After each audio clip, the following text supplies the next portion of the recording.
9 दिसंबर 2024। अस्सलामु अलैकुम फ्रेंड्स, मैं हूं तलहा मलिक और वेलकम करता हूं आपको easy gardening with Talha YouTube channel पे। देखें फ्रेंड्स, आज का आपने मेरा टॉपिक देखा कि best fertiliser, best potting soil बनाने का तरीका। बेस्ट पॉटिंग सॉइल बनाने के अक्सर मेरे सब्सक्राइबर्स ने पूछा कि आप अपने प्लांट्स के लिए मिट्टी कहाँ से लेते हैं या मिट्टी के अंदर क्या क्या चीज़ें ऐड करते हैं। तो आज मैं यही कुछ आप लोगों के साथ शेयर करने लगा हूँ, यही कुछ आप लोगों के साथ शेयर करने लगा हूँ और आप लोगों को दिखाने लगा हूँ। जब मैंने अपनी गार्डनिंग का स्टार्ट किया था गाइस, तो मुझे इतना इन्फॉर्मेशन नहीं था। मैं पता है क्या करता था, सिर्फ मिट्टी लेता था और ये देखें, सिर्फ मिट्टी लेता था और मिट्टी के अंदर ही पौधे लगा दिया करता था। मुझे बिल्कुल भी किसी भी किस्म की इन्फॉर्मेशन नहीं थी। तो आहिस्ता आहिस्ता जैसे मैंने अपनी गार्डनिंग को आहिस्ता आहिस्ता स्टार्ट किया, मुझे उसी तरीके से टाइम टू टाइम पता लगता रहा कि मैं अपनी मिट्टी के अंदर क्या क्या चीज़ें ऐड कर सकता हूँ। ये सिर्फ पॉटिंग सॉइल है। तो जब मैंने अपनी गार्डनिंग का स्टार्ट किया था, तो साल 2 साल बाद मैंने ये भल मिट्टी, ये मेरी भल मिट्टी पड़ी हुई है जो नर्सरी से मैंने ली थी। ये नर्सरी वाली मिट्टी है। इस मिट्टी के अंदर मैंने रेत का इजाफा करना शुरू कर दिया था। रेत और मिट्टी, इन दो चीज़ों के मिक्सचर के अंदर मैं गाइस ये लगाया करता था अपने प्लांट्स। फिर आहिस्ता आहिस्ता गाइस मैंने अपने इन्हीं के साथ साथ गाइस मैंने एक हिस्सा मिट्टी, 30% गार्डन सॉइल, 30% सैंड और 30% ये काउडंग मैन्योर। ये इस काउडंग मैन्योर को गाइस ये देखें उपलों की शक्ल में मैं ले लेता था और उपलों की शक्ल में लेने के बाद इसको हथौड़ी से बैठ के पीसता था और इनको क्रश करता था। और इनको क्रश कर करके गाइस जैसे ये सॉइल होती है भुरभुरी, इतना भुरभुरा करता था और इन दोनों को आपस में मिक्स करके इन 3 चीज़ों के मिक्सचर में लगाता था। और आज अल्हम्दुलिल्लाह देखें मेरे पास इतना सब कुछ है। मैं आपको टाइम बताता हूँ कि ये क्या क्या चीज़ें मैंने टाइम टू टाइम ऐड की और क्या क्या चीज़ें अब मेरे पास इस वक्त अवेलेबल हैं। गाइस सबसे पहले मैं आपको दिखा दूँ, मेरे पास ये 2 मिट्टी के गट्टू हैं। ये सिर्फ खुश्क मिट्टी, यानी कि अकेली मिट्टी है, भल मिट्टी जो होती है। ये मैं टाइम टू टाइम लेके आया था गाइस। मैं आपको बताता हूँ, जब मैंने पौधे लगाए थे, ये वाले पीछे वाले ही जो मेरे पौधे पड़े हैं, ये कैक्टस का प्लांट, ये कैक्टस का पॉट, ये पॉट है, ये पॉट है। इस टाइप के पॉट्स के अंदर मैंने शुरू में स्टार्ट अपना इन पॉट से किया था अपनी गार्डनिंग का। तो इनके अंदर मैं सिर्फ मिट्टी लेके आता था और सिर्फ मिट्टी के अंदर ये लगा दिया करता था। तो आहिस्ता आहिस्ता जैसे मैंने इन सभी को टाइम टू टाइम रीपॉट करना शुरू किया, तो उनमें से 50% सॉइल मैं निकाल लिया करता था। उसके अंदर मैं रेत और ये गोबर ऐड किया करता था। रेत और गोबर ऐड करके मेरी गाइस मिट्टी आहिस्ता आहिस्ता सेव होनी शुरू हो गई, मिट्टी बचना शुरू हो गई। तो वो सारी मैं टाइम टू टाइम सेव करता रहा, ठीक है। अब मैं इसके अंदर मिट्टी, एक हिस्सा रेत, एक हिस्सा काउडंग मैन्योर डालता था। उसके बाद आहिस्ता आहिस्ता मैंने फिर ऐड करना शुरू किया नाइट्रोजन वाली फर्टिलाइज़र। ये बकरियों की मैंगनी, ये गॉट वेस्ट है। आहिस्ता आहिस्ता मैंने गॉट वेस्ट ऐड करना शुरू किया, ठीक है। ये बाड़े से लाई हुई गॉट वेस्ट है। इसके अंदर आपको बकरियों के ये बाल वगैरह भी नज़र आ रहे होंगे। ये बकरियों का वेस्ट गॉट वेस्ट में सारा इसके अंदर डालता था। फिर मुझे आहिस्ता आहिस्ता समझ लगी कि जो गॉट वेस्ट है इसके अंदर नाइट्रोजन बहुत ज़्यादा, ये एक्स्ट्रा गर्म खाद है, ये पौधों के लिए अच्छी नहीं है। ये अगर हमने डालनी भी है तो ये मैं गाइस सिर्फ एक मुट्ठी या 2 मुट्ठी ऐड कर सकता हूँ। जिस तरीके से मैं काउडंग मैन्योर बेधड़क ऐड कर दिया करता था 30%, यानी कि 30% गार्डन सॉइल, 30% सैंड और 30% ये। इसी तरीके से इसको मैं ऐड नहीं कर सकता, इसको कम मिकदार में ऐड करना। फिर आहिस्ता आहिस्ता मैंने और चीज़ें ऐड करनी शुरू की। फिर मैं गाइस ये लेके आया हूँ, ये है लकड़ियों का बूरा।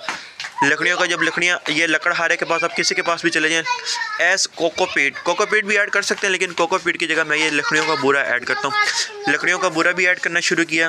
फिर मैंने इसके अंदर ये चावलों की तो है, राइस खस्क ऐड करने शुरू किए। उसके साथ साथ गाइस मैंने अपने ही घर में खुद ये वेजिटेबल पिल, अपनी किचन वेस्ट कंपोस्ट बनाई। ये किचन वेस्ट कंपोस्ट भी गाइस मैं ऐड करूँगा। 3-4 दिन तक गाइस मैंने जाना है नर्सरी, और नर्सरी जाके मैंने लेके आनी डहलिया की पनीरी और पटोनिया की पनीरी। वो मैं ये पॉट निकालूंगा, ये पॉट निकाल के इस पॉट के अंदर मैं डहलिया और अपनी पटोनिया की पनीरी लगाऊंगा। इसके अंदर जितनी भी सॉइल है वो मैं निकालूंगा, आधी सॉइल सेव कर लूँगा और बाकी इन्हीं सभी चीज़ों का मिक्सचर ऐड करके मिक्स करके गाइस मैं इसके अंदर लगा दूँगा। इसके अंदर वैसे मैंने पहले नाइट्रोजन वाले फर्टिलाइज़र बहुत सारे ऐड किया था। इसके अंदर जो मैंने चीज़ें ऐड की थी, इसके अंदर एक हिस्सा रेत, एक हिस्सा सॉइल और एक हिस्सा काउडंग मैन्योर है। इन 3 चीज़ों के मिक्सचर के अंदर मैंने इसको लगाया था। लेकिन इसके अंदर ये देखें, पबरी का पौधा लगा हुआ है, न्याज़बू का पौधा। न्याज़बू की हालत थोड़ी सी बिगड़ी हुई है, इसको मैं निकाल दूँगा और इसके अंदर नए पौधे लगाऊँगा। खैर चलते हैं वापस, इधर आते हैं। आपको मैंने यहाँ तक बता दिया, ये भी बता दिया, लेकिन इस गमले के, इस गट्टू के अंदर मैंने नहीं बताया क्या चीज़ है। इस गट्टू के अंदर गाइस ये रिच वेल कंपोस्टेड काउडंग मैन्योर है। ये इतना वेल कंपोस्टेड काउडंग मैन्योर है गाइस। देखें, इसको मैं हाथ में लेता हूँ, तो ये देखें, ये धूल की तरह उड़ता हुआ चला जाता है। मतलब ये इतना ज़्यादा वेल कंपोस्टेड है। ये मैंने लिया था जहाज़ वाले पार्क में। ये आज से तकरीबन 3-4 साल पहले जहाज़ वाले पार्क में पड़ा हुआ था ये। तो ये मैं जाता था और तकरीबन इतने बड़े बड़े शॉपर, थैंक यू शॉपर में भर के, ये थैंक यू शॉपर तो नहीं है लेकिन मैं आपको साइज़ बता रहा हूँ, इतने बड़े बड़े, ये देखें बच्चे मेरे पास खड़े हुए हैं। हाँ, मैं वीडियो बनाता हूँ तो मेरे सारे बच्चे, ये मेरे भांजे और मेरी भांजी है, ये मेरे पास आके खड़े हो जाते हैं और देखते हैं मामू साहब क्या कर रहे हैं। तो खैर इतने मैं ये भर के लाता था और भर के ला के मैंने अपने ये गट्टू फिल किया। अब मैं टाइम टू टाइम अपने, जैसे कि आपने मेरी कल की वीडियो देखी है, कल की वीडियो में मैंने आपको गजानिया का पौधा रीपॉट करके दिखाया है। उस गजानिया के पौधे के अंदर मैंने ये फर्टिलाइज़र ऐड किया। तो इसके साथ साथ गाइस मैंने ये किचन से लेके आया था ऑर्गेनिक कंपोस्ट, ये वर्मी कंपोस्ट है। ये वर्मी कंपोस्ट का गाइस ये 5 किलो का वाला पैकेट है। ये 5 किलो वाला पैकेट गाइस मैं जब ये लेके आया था तो स्टार्टिंग में अपने पौधों की मिट्टी के अंदर ये भी ऐड किया करता था। आप टाइम टू टाइम ये सभी चीज़ें ऐड कर सकते हैं और इस सभी चीज़ों से अपनी गार्डनिंग को बहुत ज़्यादा आसान बना सकते हैं। अब मेरे पास सिर्फ ये इतनी सी काउट ये रह गई है वर्मी कंपोस्ट। ये मैंने एक जार के अंदर डाल दिया है, खूबसूरत से जार के अंदर, इसको मैंने सेव कर लिया है। और गाइस लास्ट में मैं आपको एक और चीज़ बता दूं, इन सभी चीज़ों के साथ साथ रिसेंटली मैंने एक और चीज़ नई डिस्कवर की है। मेरे साथ ही मेरे पड़ोस में अंकल हैं, वो सुबह सुबह मंडी जाते हैं और उनका सब्ज़ी की दुकान है, सब्ज़ी का काम करते हैं वो। तो उन्होंने मुझे दी गाइस ये चीज़ चेक करें, उन्होंने मुझे ये आलू की सॉइल दी है। उन्होंने कहा कि मैं आलू लेके आया था और आलू से ना बहुत सारी ये मिट्टी उतरी है। तो उनको पता है कि मैं बहुत सारे मतलब पौधे लगाता रहता हूँ। तो उन्होंने कहा कि बेटा आप अपनी मिट्टी के अंदर ये मिक्स करना है, ये भी बहुत ज़्यादा इफेक्टिव और बहुत ज़्यादा ताकतवर जानदार खेतों की मिट्टी है। और उन्होंने कहा था कि ये आलू मेरे सरगोदा से हैं, ये सरगोदा की सॉइल है, ये ज़रखेज़ मिट्टी है, देखें है थोड़ी सी सख्त, लेकिन उन्होंने कहा था कि ये खेत की मिट्टी है, आलू के खेत की मिट्टी है, ये आलू की बहुत अच्छी बहुत प्यारी सॉइल है ये। तो अभी मैंने आपको बताया कि जब मैंने डहलिया की पनीरी लेके आनी है, उस बड़े सारे पॉट के अंदर लगानी है, तो उस पॉट में गाइस मैं इस सॉइल का इस्तेमाल करूँगा। इस सॉइल के अंदर मैं गाइस वो लगाऊंगा।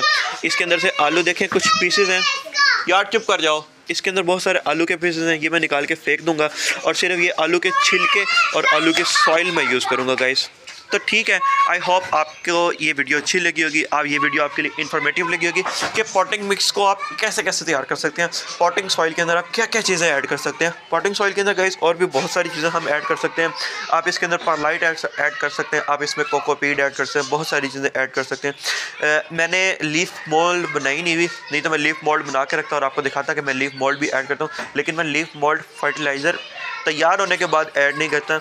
मैं हमेशा से पत्तों की एक लेयर अपने पॉट के नीचे लगा देता हूँ, मोटी सारी लेयर लगा देता हूँ, ताकि वो वक्त के साथ साथ खुद ही इसी पॉट के अंदर कंपोस्ट हो और कंपोस्ट होकर खुद ही ऑटोमेटिकली लीफ मोल्ड बन जाए। तो ठीक है गाइस, आई होप आपको ये वीडियो अच्छी लगी होगी। अगर आपको ये वीडियो अच्छी लगी और अगर आपको ये वीडियो इन्फॉर्मेटिव लगे तो आप अपने दोस्तों के साथ भी शेयर करें और मेरे चैनल विज़िट करें और प्लीज़ गाइस सब्सक्राइब। अल्लाह हाफ़िज़। नासिर।